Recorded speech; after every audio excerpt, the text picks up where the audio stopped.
Hello hi friends, ಹೇಗಿದ್ದೀರಾ? ಚೆನ್ನಾಗಿದ್ದೀರಾ ಅನ್ಕೊತೀನಿ. ನಾನು ಕೂಡ ಚೆನ್ನಾಗಿದ್ದೀನಿ. Welcome to Shyamla Bhimraj YouTube channel. ಇವತ್ತಿನ ರೆಸಿಪಿ ಬಂದು ಸಂಜೆ ಸ್ನ್ಯಾಕ್ಸಿಗೆ ಬ್ರೆಡ್ ಆಮ್ಲೆಟ್ ಮಾಡ್ತಾಯಿದ್ದೀನಿ. ಯಾವ ಥರ ಮಾಡ್ಕೊತೀನಿ ನೋಡ್ಕೊಳ್ಳೋಣ ಬನ್ನಿ. ತುಂಬಾ ಸಿಂಪಲ್ಲು, ಸಕ್ಕ ಟೇಸ್ಟಿಯಾಗಿರುತ್ತೆ. ಆಚೆ ಕಡೆ ತಿಂತಿರಲ್ಲ ಅದೇ ಥರ ಟೇಸ್ಟಿಯಾಗಿ ಬರುತ್ತೆ.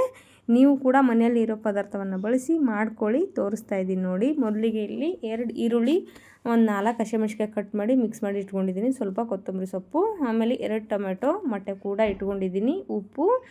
ಅದಾದ ನಂತರ ಇಲ್ಲಿ 1 ಪೌಂಡು ಬ್ರೆಡ್ ತೊಗೊಂಡಿದ್ದೀನಿ. ತುಂಬ ಜನ ಇದ್ದೀವಲ್ವ. ಈಗ ಮೊಟ್ಟೆ ಹೊಡೆದಾಕೊಂಡು ಈರುಳ್ಳಿ ಟೊಮೆಟೊ ಹಾಕಿ ಮಿಕ್ಸ್ ಮಾಡಿ ಆಮ್ಲೆಟ್ ಹಾಕೊತಾ ಇದ್ದೀನಿ.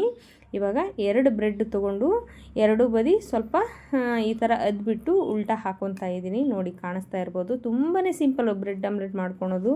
ಹೊರಗಡೆ ತಿನ್ನೋದಕ್ಕಿಂತ ಮನೆಯಲ್ಲೇ ಮಾಡ್ಕೊಂಡು ತಿಂದರೆ ತುಂಬಾ ಚೆನ್ನಾಗಿರುತ್ತಲ್ವ. ಹಾಗಾಗಿ ಎಲ್ಲರೂ ತಿನ್ಬೋದು. ಹಾಗಾಗಿ ಸಂಜೆ ಸ್ನ್ಯಾಕ್ಸಿಗೆ ಬ್ರೆಡ್ ಆಮ್ಲೆಟ್ ಮಾಡಿಕೊಡಂದ್ರು. ಹಾಗಾಗಿ ಮಾಡಿದ್ದೆ. ತುಂಬಾ ಟೇಸ್ಟಿಯಾಗಿ ಬಂದಿತ್ತು.